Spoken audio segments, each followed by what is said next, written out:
Hello everyone, एक बार फिर से स्वागत है आप सबका आपके अपने परिवार में।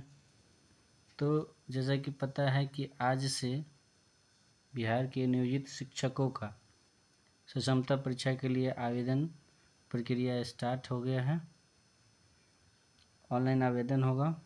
जैसा कि पता है कि एग्ज़ाम भी हमारा ऑनलाइन मोड में होने वाला है। तो उससे पहले क्या है कि बिहार बोर्ड ने अपने साइट पे आपके ऑनलाइन एप्लीकेशन में क्या क्या चीज़ें फिलअप करनी हैं उससे रिलेटेड 3 पेज का पीडीएफ दिया है, जिसको आप देख सकते हैं। ये 1 पेज का पीडीएफ है, 2 और 1 3। तो इस 3 पेज के पीडीएफ में क्या क्या फिलअप करना है उसको हम देखते हैं। इसका 3 पेज का पीडीएफ आप लोग पहले प्रिंट आउट करवा लीजिएगा, अच्छे से सारे डिटेल फिलअप कर लीजिएगा, तब किसी साइबर कैफ़े या खुद से ऑनलाइन फिलअप करिएगा। ठीक है, तो चलिए हम देखते हैं कि पहले फॉर्म में क्या है। तो देखिए, सबसे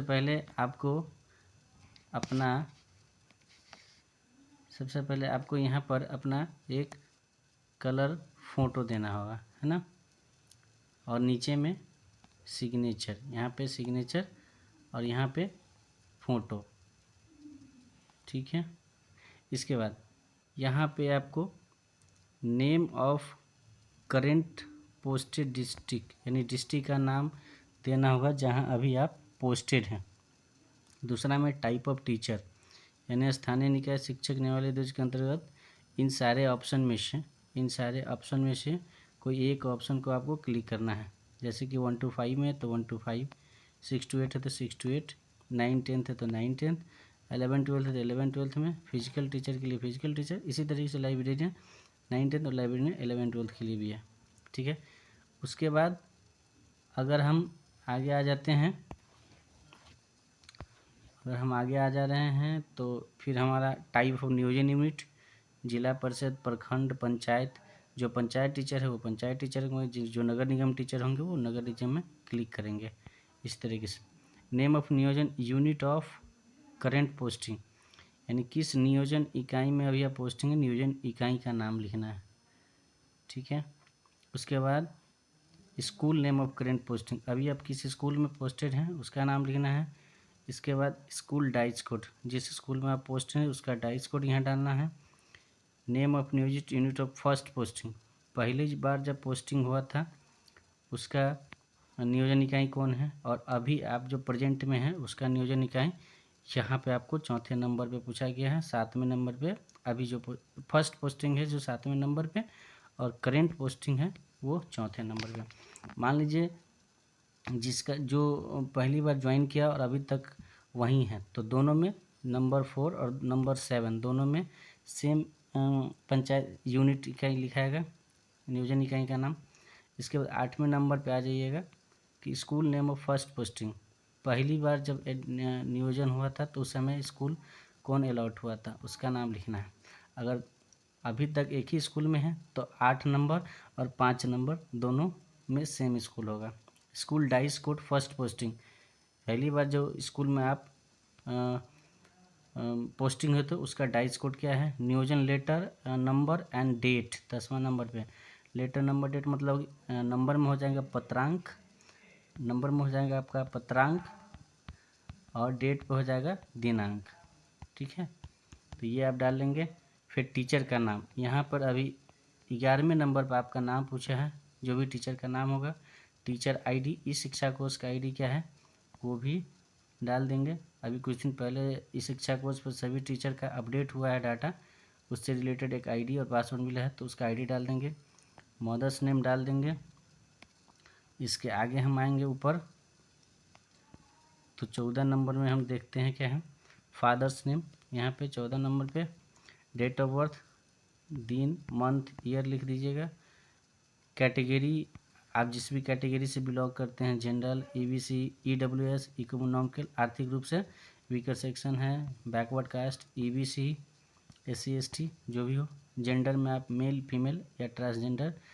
फिर do you belong to differently available category, यानी अगर आप विकलांग कैटेगरी से हैं तो उसमें येस और नहीं तो नो।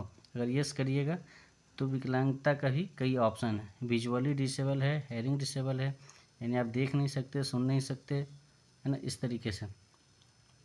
ये पहले पेज का हो गया। अब आइए हम चलते हैं दूसरे पेज पर। तो ये हमारा रहा दूसरा पेज। तो दूसरा पेज को थोड़ा जूम कर लेते हैं, फिर हम देखते हैं कि क्या है। तो देखिए 20वां नंबर में पहला एजुकेशनल क्वालिफिकेशन पूछ रहा है। सबसे पहले मैट्रिक का डिटेल मांग रहा है। तो मैट्रिक के डिटेल में आप किस बोर्ड से किए हैं, तो BSc जिसका जो बोर्ड हो, यूपी बोर्ड, बहुत सारे यूपी के भी टीचर हैं, बहुत सारे झारखंड के टीचर बिहार में हैं। तो वैसे लोगों के लिए अपना अपना बोर्ड का नाम दे दीजिएगा। फिर कॉलेज या इंस्टीट्यूशन का नाम, स्कूल का नाम होता है। 10th में रोल नंबर क्या था सर्टिफिकेट पर, रोल कोड क्या है, रोल नंबर क्या है, किस ईयर पास किए थे आप, कितना मार्क्स टोटल था, आप कितना अटेम्प्ट मतलब अचीव किए, डिवीज़न क्या था आपका, टोटल परसेंटेज क्या था। उसी तरीके से इंटरमीडिएट का भी सेम चीज़, बोर्ड किस विद्यालय से किया, roll code, roll number, year of passing, full marks, obtain marks, division और परसेंटेज। ग्रेजुएशन के लिए भी डाल दीजिएगा। ग्रेजुएशन के लिए कौन डालेगा, जो 6 to 8 से ऊपर वाले हैं, 9 10th या 6 to 8 वाले। देखिए यहाँ लिखा है साफ साफ, not mandatory for class 1 to 5 teacher. फिर पोस्ट ग्रेजुएट जो किया है, पोस्ट ग्रेजुएट भी डाल देगा। मैंडेटरी नहीं है, डालने के लिए आप डाल सकते हैं। फिर अगला में आ जाएगा 21 नंबर में, तो ये आपका आ जाएगा ट्रेनिंग से संबंधित, जैसे कोई DLED किए हैं, कोई BEd किए हैं, या इससे अलग अलावे भी कोई और, जैसे BTC वगैरह किए हैं, कोई DEP किए हैं, है ना। कोई बहुत सारे ऐसे टीचर हैं जो सर्विस में आने के बाद कोर्स किए हैं, तो उस कोर्स का नाम प्रॉपर लिख देंगे। तो जैसे नेम ऑफ बोर्ड, DLED किस बोर्ड से किए हैं ना, इसको किस कॉलेज से किए हैं, कॉलेज का नाम, रोल कोड क्या था, रोल नंबर क्या था, ईयर ऑफ पासिंग किस साल आप पास किए थे, टोटल मार्क्स कितना था DLED में, टोटल नंबर आप कितना पाएँ, डिवीज़न क्या था आपका, और परसेंटेज टोटल क्या था। उसी तरीके से BEd में भी और अदर कोर्सेज में भी। 22 में आ जाइए। तो 22 में आपका देख लीजिए, detail of teacher eligibility test past appearing by candidate.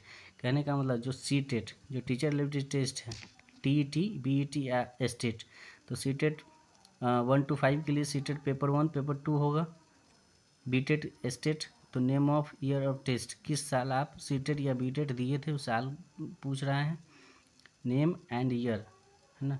Roll number CTET का क्या था, सर्टिफिकेट नंबर क्या था।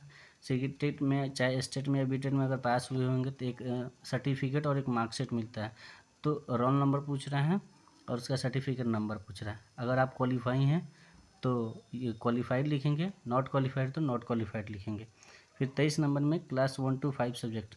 अब क्लास 1 to 5 के लिए एक ही ऑप्शन है, उस क्लास 1 to 5 में जितने भी टीचर सबका एक ही एग्ज़ाम होगा, तो इसमें एक ही टिक करना है, क्लास 1 to 5 वाले प्राइमरी टीचर।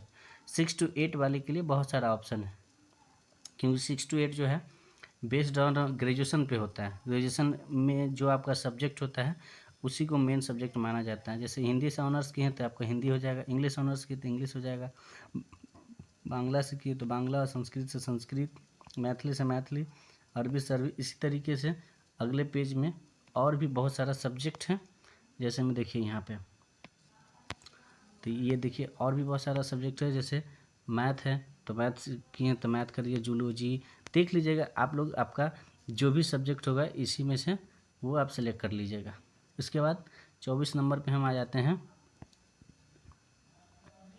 24 नंबर पे देखते हैं तो राइट 3 डिस्ट्रिक्ट चॉइस, जो 3 जिलों का चॉइस मांगा है BSCB ने, वो ये है कि आप सबसे पहले किस डिस्ट्रिक्ट में रहना चाहते हैं। सबसे पहला पसंद तो हर आदमी अपना डिस्ट्रिक्ट करेगा, तो पहले डिस्ट्रिक्ट का नाम, उसके बाद आपके लिए कौन सा सुविधा होगा, दूसरा डिस्ट्रिक्ट, फिर तीसरा डिस्ट्रिक्ट। अच्छा, ये डिस्ट्रिक्ट अलॉटमेंट आपको होगा आपके नंबर के अनुसार। अगर आप पहला डिस्ट्रिक्ट मान लीजिए अपना डिस्ट्रिक्ट नाम लिखते हैं और उसके अकॉर्डिंग आपका मार्क्स है तो आपका चॉइस 1 दे दिया जाएगा। अदरवाइज बोर्ड अपने अनुसार से डिस्ट्रिक्ट अलॉट करेगी, उसके अकॉर्डिंग वहाँ के स्कूल का अलॉटमेंट होगा। फिर परमानेंट एड्रेस में लिख दीजिएगा जो आपका ग्राम पोस्ट, उसके बाद थाना, ज़िला, पिन कोड, ये सारा चीज़ जिससे पत्राचार होता है वही आपका सारा परमानेंट एड्रेस होता है। एड्रेस फॉर कॉरेस्पॉन्डिंग, बहुत सारा ऐसा लोग हैं जिनका परमानेंट एड्रेस कहीं है, जहाँ जन्मस्थली कहीं है और उनका जॉब होने के बाद वो बिहार में आकर, जैसे यूपी वाले, तो उनका ओरिजिनल एड्रेस यूपी का होगा। और जो कॉरेस्पॉन्डिंग एड्रेस है, कॉरेस्पॉन्डिंग एड्रेस जो होता है मेनली ये पत्राचार के लिए होता है कि मान लीजिए अगर विभाग से कोई लेटर वगैरह आया तो आप कहाँ मंगवाना चाहते हैं, उसके लिए कॉरेस्पॉन्डिंग एड्रेस है। अगर दोनों एड्रेस सेम देना चाहते हैं तो आप सेम भी दे सकते हैं। उसके बाद 27 नंबर में आप चले आइएगा, यहाँ पर आपको आपका मोबाइल नंबर मांगा जाएगा, यहाँ पर मोबाइल नंबर दे दीजिएगा यहाँ पे, और लास्ट में ईमेल आईडी, बस यही डालना था। इसके बाद ये एक डिक्लेरेशन करता है कि I confirm that this is no legal process pending in the court of law teacher appeal authority against me, मतलब जैसे कोई केस वगैरह हमारे ऊपर नहीं है, इस सब को अपना पढ़ के उसके बाद यहाँ पे आप अपना सिग्नेचर कर दीजिएगा, है ना। ये डिजिटली सिग्नेचर होगा। ये आपको एक मॉडल के तौर पे मिला है, प्रैक्टिस के तौर पे, कि आप इसको प्रिंट आउट करवाइए, यहाँ पे इतना कर लीजिएगा। लेकिन ऑनलाइन जो आपको ये सबमिट करना पड़ेगा, ये यहाँ पे साइन का क्या करेगा, स्कैन करके इस पर डाल दिया जाएगा। जब ये आपका ऑनलाइन सबमिट होगा तो ये डिजिटली साइन बाय जो डीपीओ हैं, यहाँ से जैसे ही आप अपना आवेदन प्रस्तुत करते हैं तो वो आवेदन रिव्यू के लिए चला जाएगा आपके डीपीओ के लॉगिन पे, आईडी पे। वहाँ डीपीओ जब साइन करके वेरीफाई कर देगा तो आपका एडमिट कार्ड क्या होगा, वो जारी होगा। अदरवाइज अगर ये रिजेक्ट करते हैं तो फिर आपको प्रॉब्लम होगा। ठीक है, तो यही सारा चीज़ सब था। एक बार देख लीजिए फिर से क्या क्या सब था, तो देख लीजिए यही सब चीज़ है। टोटल आपको टोटल कितना कॉलम आपको डालना है, टोटल ऑलमोस्ट कितना है, 28 कॉलम डालना है। तो इन सब चीज़ों को बहुत बारीकी से आप पहले प्रिंट पे अपना पेन एंड पेपर पे डाल लीजिए, और जब भी फॉर्म फिलअप करने जाइएगा तब प्रयास करिएगा जो फॉर्म फिलअप हो या तो खुद से करें अगर कैपेबल हो तो, अदरवाइज अगर आप साइबर कैफे में भी करते हैं तो सामने बैठ के चेक करके एक बार डालिए। जब फाइनल सबमिट का ऑप्शन आता है तो उससे पहले एक रिव्यू देगा। रिव्यू में आप देख ले, आप मेनली जो होता है अपना नाम, पिता का नाम, date of birth, education qualification, ये सारे चीज़ चेक कर लीजिएगा, क्योंकि वहाँ साफ साफ आदेश है कि कुछ भी त्रुटि होता है तो उसमें कोई बाद में एडिट का ऑप्शन नहीं दिया जाएगा, वो फिर बाद में दोबारा क्षमता परीक्षा देना होगा। तो आई होप कि आपको ये समझ में आ गया होगा, और ये तीनों पेज आप प्रिंट आउट करवा के आप इसको फिलअप कर लेंगे अच्छे से। Best of luck for your examination. Thank you so much.